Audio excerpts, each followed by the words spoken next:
right, so I think we'll get started. Hello, everyone, and welcome to Nonstop Immersion, the joys and struggles of language learning during study abroad. And we have a really diverse panel of experts here. We have an Italian faculty member and chair from Vassar College, Simona Bondavalli. We have someone from a college that also has study abroad programs, Middlebury Schools Abroad, Nicole Chance. And we have a recent graduate of Wellesley College who participated in a language immersion program and is going to share that with you and her experiences with you, Alberta Bourne Weiss. And I am April Stroud. I'm the Director of Study Abroad at Mount Holyoke College. So welcome. Just a little background, and I'll have our panelists introduce themselves when they are on in the subsequent slides. I was a German Studies and English double major when I was at Mount Holyoke, actually, as an undergrad, and I spent my junior year in Bonn, Germany.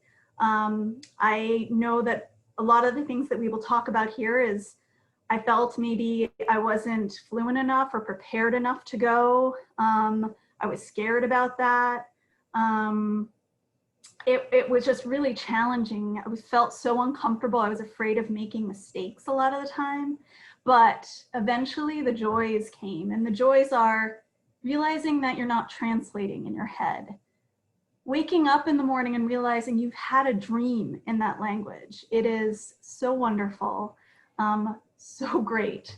But throughout the chat or throughout the presentation, you can enter any questions that you have in the question and answer box, and we will address those at the end of the session. So I'm going to pass it on to my colleague from Vassar. Thank you, April. My name is Simona Bondavalli. I teach Italian language and culture at Vassar, and I have some experience with immersion programs, having directed the program that the ECHO program in Bologna that Vassar, Wellesley, and Wesleyan direct together in Italy. I've been the director there a few times, and so I regularly see students before they go abroad and after they return to campus, of course, as an Italian instructor and advisor. But I've also advised students while they were immersed in the program, in a language immersion program, while they were immersed in an Italian-speaking environment. So I'll just start our conversation today with just a few introductory remarks about what I see as the main advantages, the main benefits of choosing an immersive language program. Like I said, there's struggles, but I see it as mostly joys. So I will focus primarily on the following points: the relationship between studying a language on campus and studying it while living in the country where most people speak it, and then learning outcomes for different types of programs that you might find that are in countries where English is not the main language, and also more generally, what does it mean to be abroad? What are you? When are you really abroad? And so I'll try to sort of end with a reflection on what education abroad really means to me as somebody who started through an education abroad program. I came to the United States as a study abroad student from the University of Bologna. So that's where my career started. And I'm here now permanently. So talk about transformative experiences. Studying abroad in a non-English speaking country is obviously a great way to improve your language proficiency, your linguistic and cultural fluency. As an Italian instructor and an advisor, I always strongly advise students to really plan to spend at least one semester abroad during their college years. And I say at least one semester. Of course, 2 is even better, but at least one semester. You need some time to get comfortable, and it doesn't happen immediately, as we know. But with given a bit of time, again, the struggles turn into joys, and so you want to give yourself the time to go through the various steps. And I see the best outcomes when studying and using the language just on campus, in classes on campus, through activities on campus, and studying and using the language in the country where that is the main language spoken, are integrated with one another. So there are programs that offer you the possibility of starting the language there, of going to the country and as a complete beginner, and then starting to learn the language there as you're living there, and then you can build on it when you come back. That's certainly an option. However, I think the programs that really show the best outcomes in terms of linguistic and cultural proficiency are the ones that build on what you do before you go, what you've done before you went abroad. So programs that have a minimum language requirement are programs that tend to enhance what you have learned on campus and really allow you to take the best advantage of the opportunities in the country. So, because language learning is a cumulative experience, so it's a process, and the immersion abroad is, yet another step in that process. And so you create, you establish the groundwork on campus, you go abroad for a semester or two, and when you return, you can build upon what you've learned. You can use what you've learned abroad towards your senior work, senior research, and beyond college, of course. So I see, sort of on campus and abroad as complementary stages of achieving a linguistic and cultural proficiency. So it's a bit of a cliche, of course, but nothing accelerates your language learning more than being immersed in the language, being, forced to, use your language even in the smallest everyday activities. So no amount of study on campus can fully replace the everyday experience of walking in the streets, of talking to local people in the shops or in a coffee shop, buying groceries, checking out books from the library, and also taking classes in the local language with local students. I think, like I said, it's a cumulative experience, so it accelerates your language learning, but it also takes it to a different qualitative level. It sort of takes you to a different place. And here I'll get to the, the idea of being there, right? So it makes, in my opinion, it makes a substantial difference whether you choose to take all your classes in the target language, even though that is a challenge. It takes a lot of work. You are translating in your head for at least the first part of your stay. But you also, like I said, you also experience being there in a different way. So if you're taking classes in the target language, and not just your language classes, but every content course, so they call it, although I like to call even language courses content courses. If you take advantage of other opportunities, such as internships or simply volunteering in a local school or at a local, community center, you get a different level of education abroad, a different type of immersion. Versus, taking your Italian language course and then being back in your English-speaking bubble with other international or American students who are also doing the same thing. Yes, you're still there, you're still living there, but your mind keeps going back and forth between here and there, right? So you know, just getting to the point of, you know, what being there means and what education abroad means. In my experience, we always talk about transformative experiences, a transformation that involves, you know, academics, but also personal aspects of your, you know, of yourself. So if you really are looking for an experience that transforms the way you look at the world, or the way that, you know, allows you to see things from a different viewpoint, opens your eyes to a different way of learning even, or of studying a certain discipline, you know, whether you're studying abroad because you want to, you know, see your discipline from another viewpoint, or whether you just want to round out your liberal art education. I think choosing a program where you really have a linguistic immersion really allows you to achieve those goals at a different qualitative level. So, like I said, it is more challenging, but it is also much more rewarding.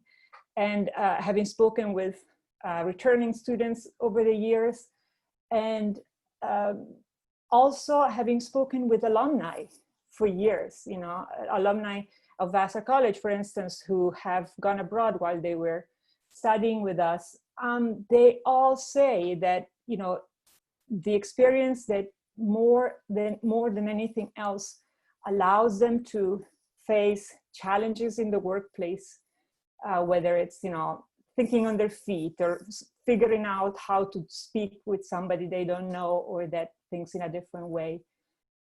Studying abroad is what gave them that skill set.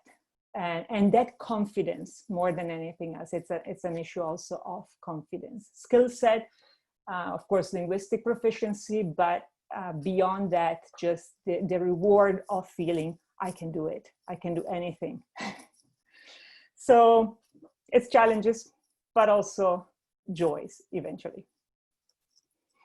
Thank you. I think I'll just stop here and let us get on with other points of view, and then you know, I can answer some questions if anybody has any.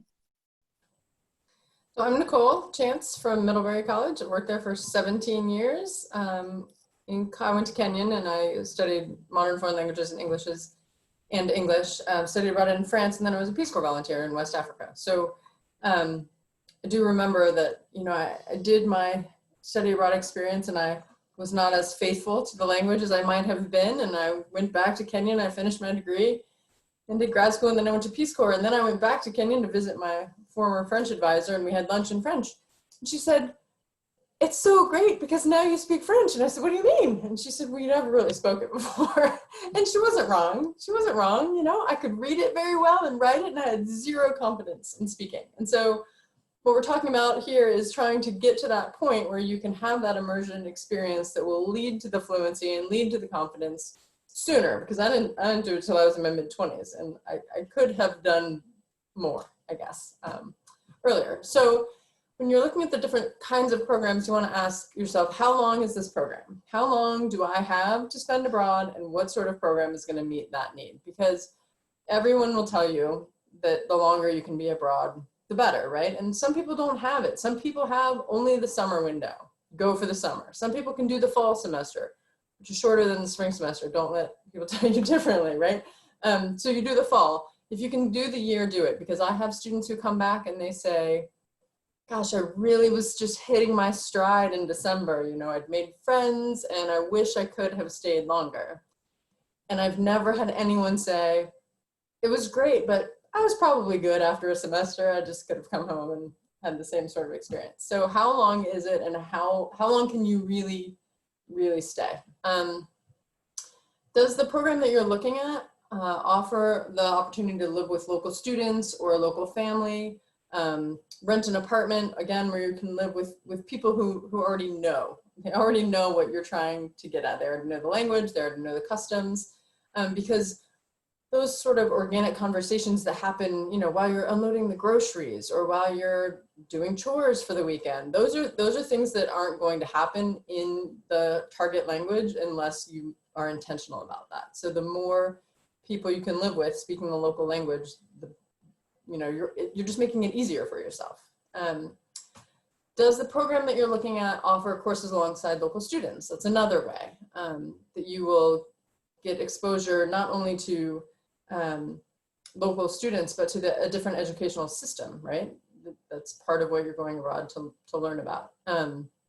None of these is the right way, also, I'll just say that. These are all just individual factors that you might want to look at, and then, when you add them all up, the cumulative effect of, what you're looking at, that's where you'll see that. It's not that you have to live with a homestay in order to have a culturally immersed experience. That's not it, but that's one aspect, right? So students will tell you, they come back and it's difficult to make friends in your courses. So I don't want you to go abroad and say you have to be in university classes because that's where you're going to make your friends, because I will ask you how many of your friends you've really made in your courses in the States.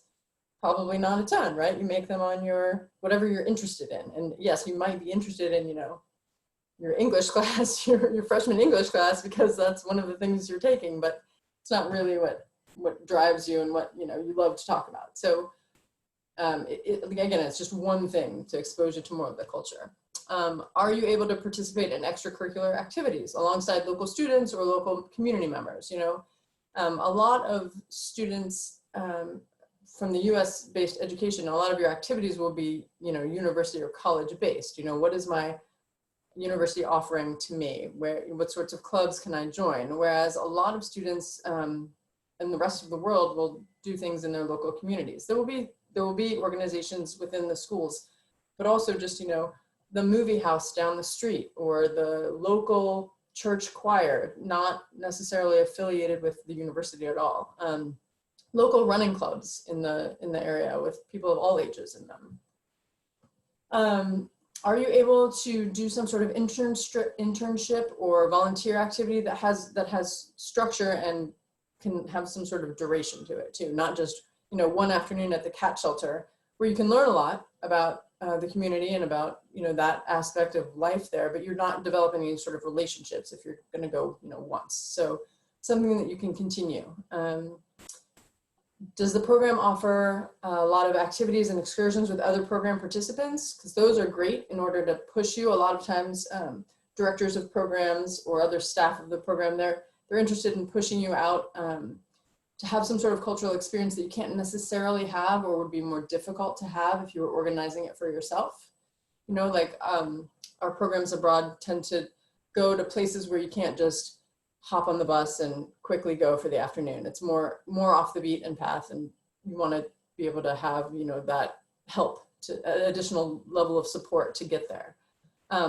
Or is it a program that is going to push you to have more of these sorts of experiences on your own? If you, maybe the group they have one group excursion, but there's someone there who's ready to help you, like, oh, have you thought about going to these places? You're interested in, architecture. Have you heard about this city? Because it's not just, the top 3, but it could be, smaller, more quaint places that the staff on your program could have more knowledge about and be able to help you push in that sort of direction.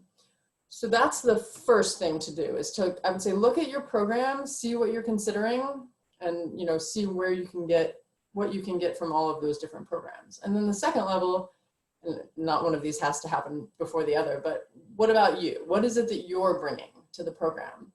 How prepared are you? Did you take 1 semester of Italian? If so, what you're looking for might be different than if you're already into your 5th semester of Italian, where you are, able to really conduct most of your daily activities in the local language, right?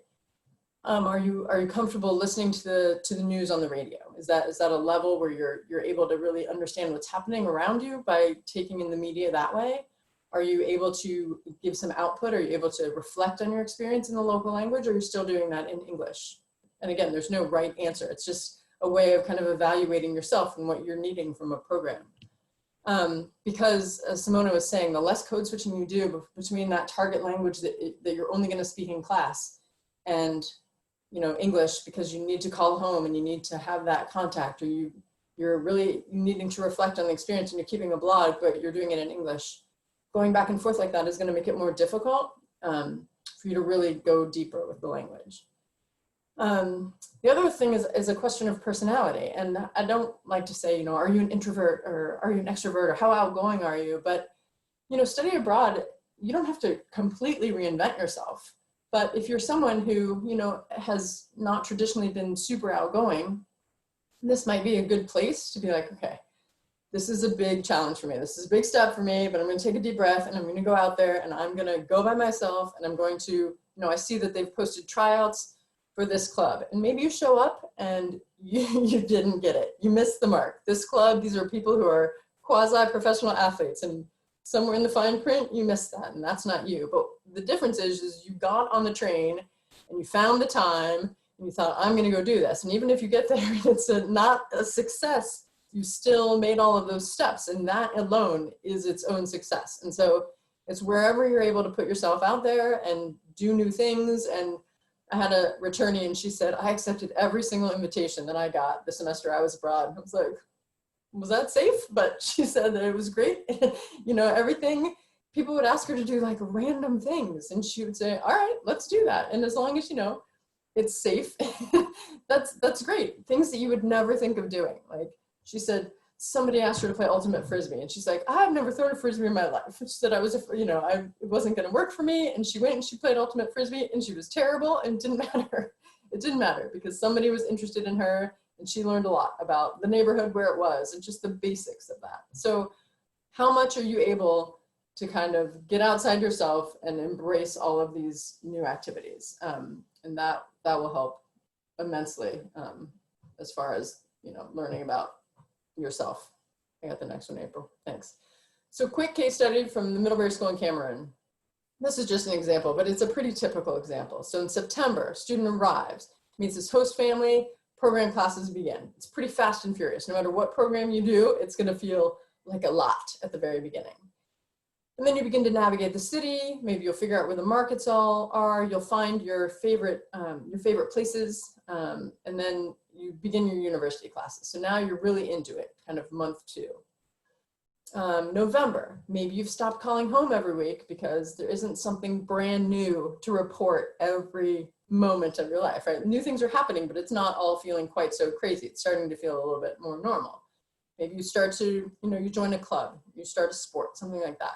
Your family, you've decided that, on Wednesday nights, you're all going to watch this TV show that you would never choose to watch on your own, but that's what your family's doing. And so you're all going to rally around it, or you decide that whatever their soccer team is, that's your soccer team. And so you start to make this identity for yourself within the family.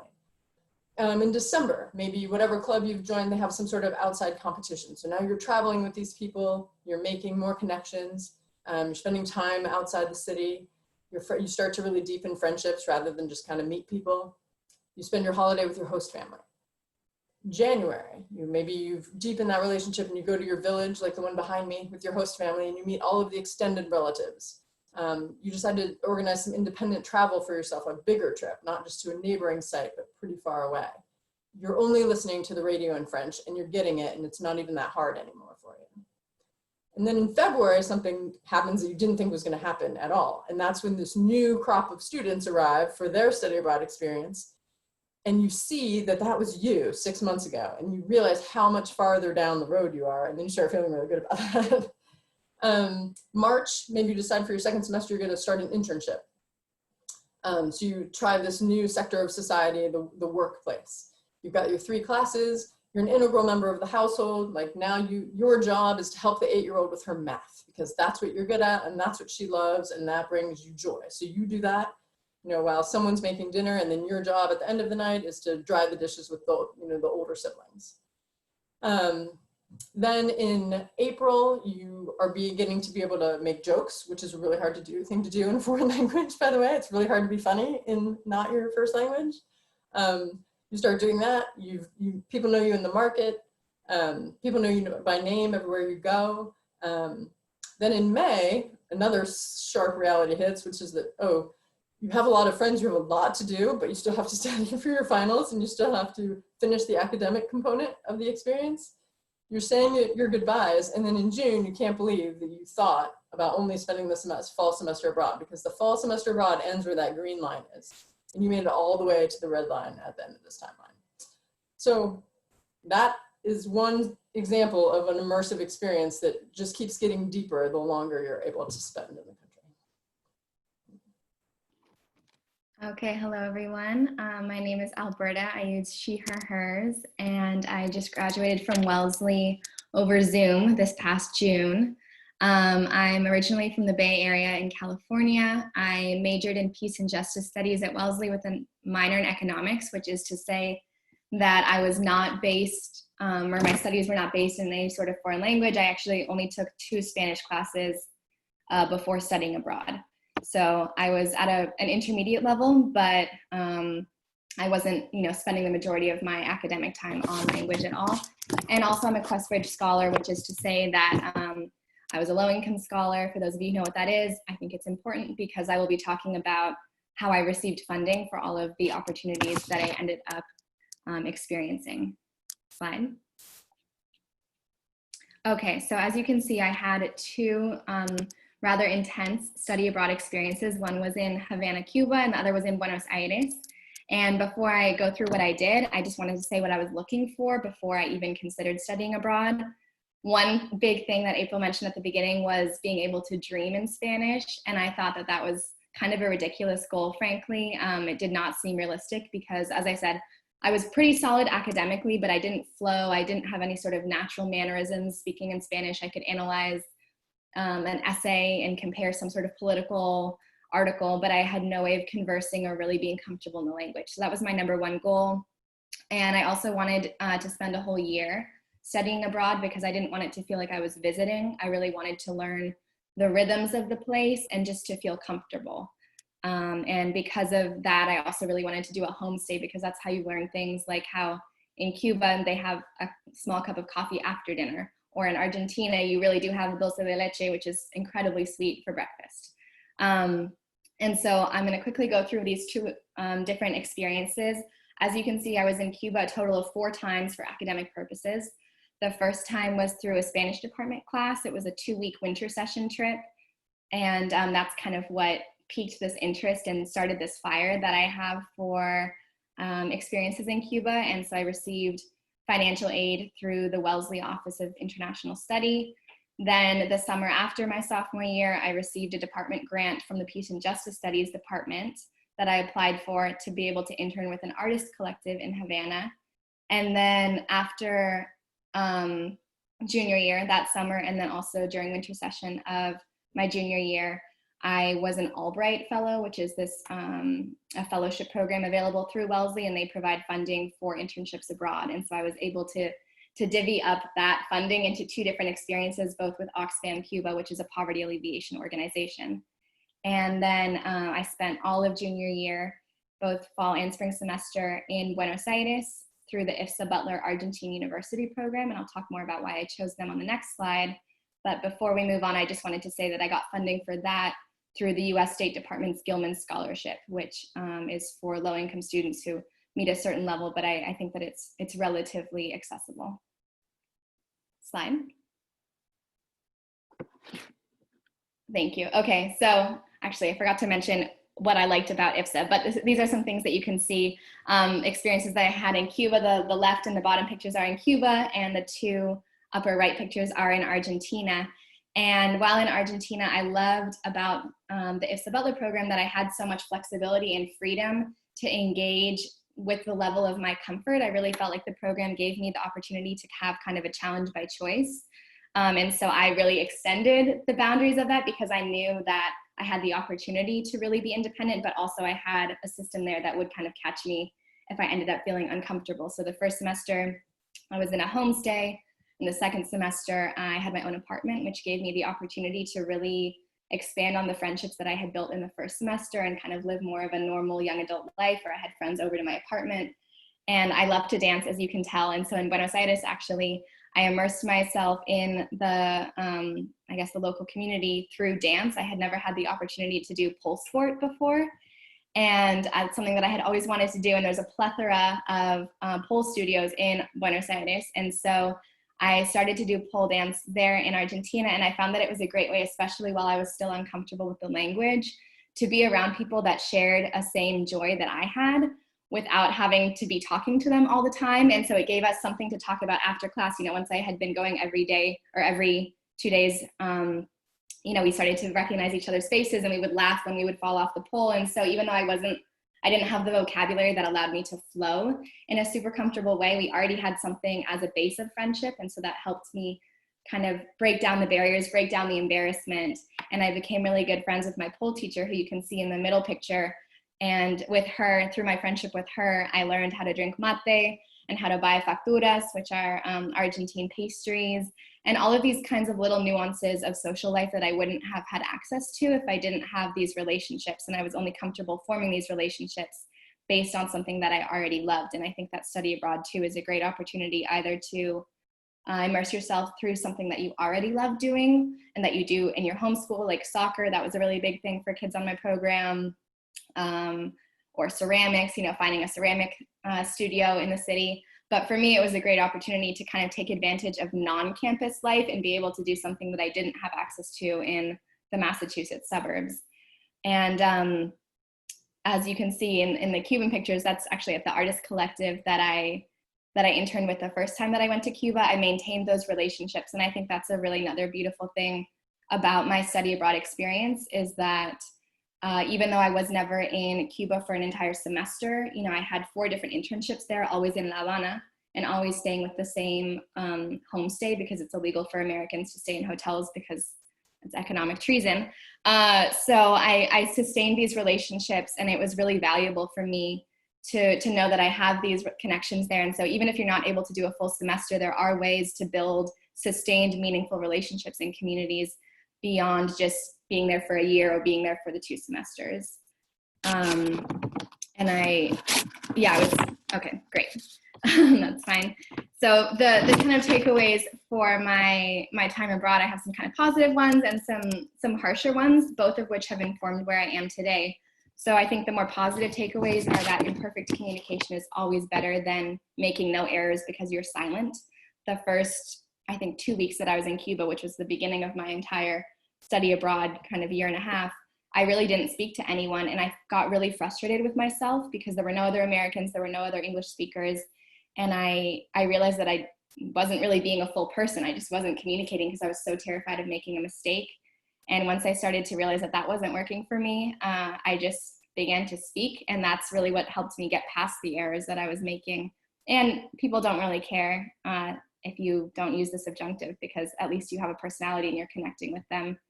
And also, I realized the importance of being welcoming. In Argentina, it was a little bit hard to make friends just because Buenos Aires is such a big city and people often live with their families still. So a lot of my Argentine peers already had their networks, but I actually ended up becoming friends with a lot of Venezuelan refugees. And their generosity with me, including me in their outings and when they went out, really showed me how important it is to kind of proactively welcome people into a social space. And finally, this bottom picture on the right is of me hanging clothes with a close Cuban friend of mine in her apartment in Havana. And I think that it really shows how, despite having really hostile administrations, our friendship was able to transcend the kind of negative associations that we may have been raised with about each other's countries and break down those perceptions. And on a kind of darker note, Argentina had a really intense military dictatorship in the 70s and 80s in which 30,000 people were disappeared. And all of the homestay parents for my program were of a certain social class where they're comfortable enough to have a kind of apartment that can host an American, so that they were really comfortable during the dictatorship as well. And I had always assumed that people just knew that dictators were bad and you know when you have a dictator and that's that. But I learned in living with them that, you know, people defend dictators and can be very comfortable under dictatorships. And so that was an important thing for me to learn as an American.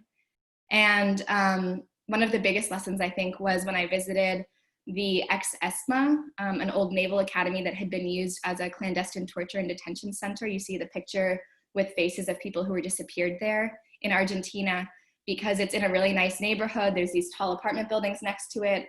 And I just saw all the windows of the apartment buildings and thought all of these people had an idea of what was going on. You know, there were literally people being tortured and women who were, you know, forced to give birth and had their babies stolen from them and all of these things. And I just thought, what are the windows that I kind of have as an American right now through social media or whatnot that give me an insight into horrible things happening in my own country. And so because of those lessons about dictatorship and also about welcoming, I graduated in June, as I said, and moved down here to the border. I'm 10 minutes from Mexico, and I work with a pro bono legal organization providing the initial legal representation and legal services to unaccompanied minors who've been detained crossing the border. And so I feel like in my small way, I can proactively welcome people to this country in the way that I was welcomed in both Cuba and Argentina, and really try to show that despite the administration's hostile stance, there are Americans who can, welcome people and try to facilitate their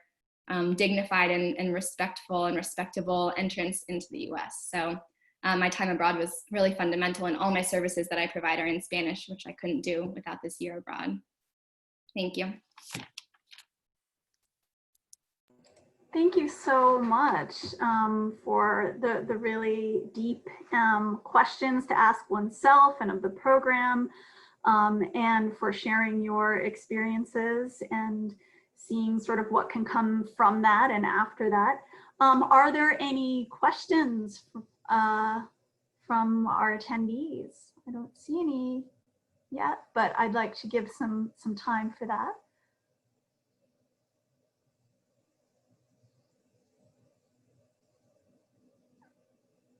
And we might have been so good. We covered so many things. Yes, Simona. Okay. I'd like to ask Alberta a question. If you were to talk to yourself of 2 years ago, before you went to Argentina, or 3 years ago, I guess, before you went to Argentina, what is something you would tell yourself that you realized with all your experience and the perspective you gained that you didn't know or you didn't realize it when you started studying abroad? That's a really interesting question. I think that in many ways my naivete actually helped me, because I didn't realize how deeply I was jumping in over my head, and because I didn't know, it wasn't scary. But I think that the big thing that I would say is just to be myself as much as possible, because it's already so exhausting to constantly be thinking in another language. I was really hard on myself. I only let myself think in English when I was talking to my mom. And so that's already so draining.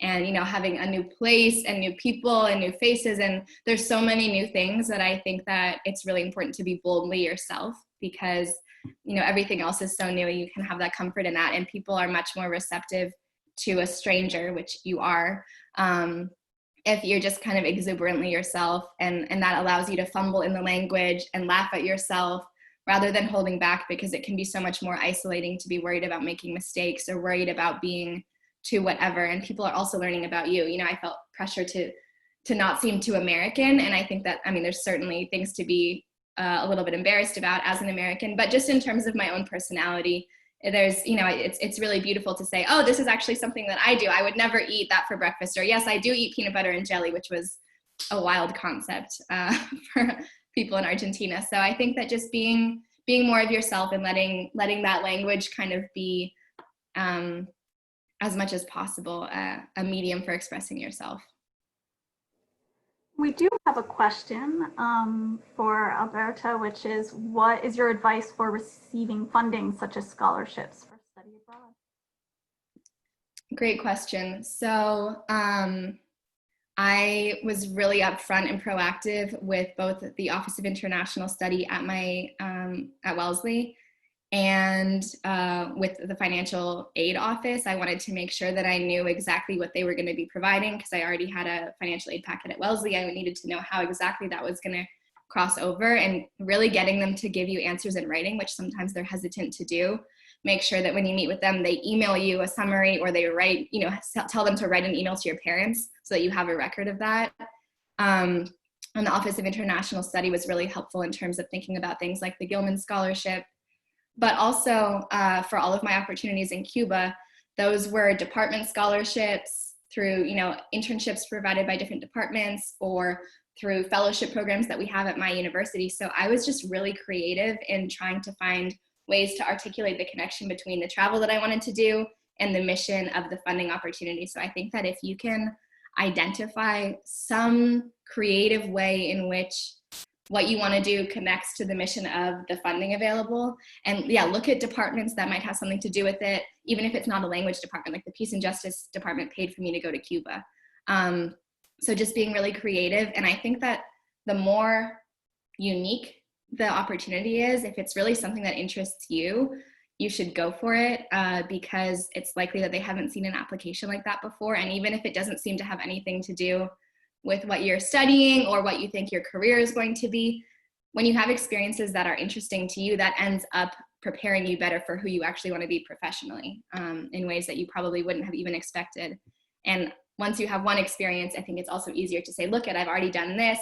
I'm a great candidate because I bring this experience to the table, fund me for this other thing. So just really being unique too, I think, is a great way to say I'm not on one track.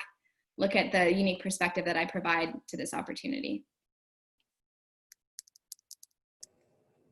That's great. Thank you very much. Definitely talk to your study away or study abroad office, who I'm sure I can tell you at Mount Holyoke, we work very closely with Student Financial Services, and you know, really making study abroad a possibility for all students, first gen students of color, students with financial need.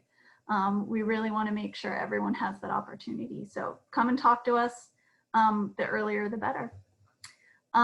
So thank you very much, everyone, for attending, and thank you so much to our panelists for their wonderful insight. Have a wonderful night. Thanks for having us.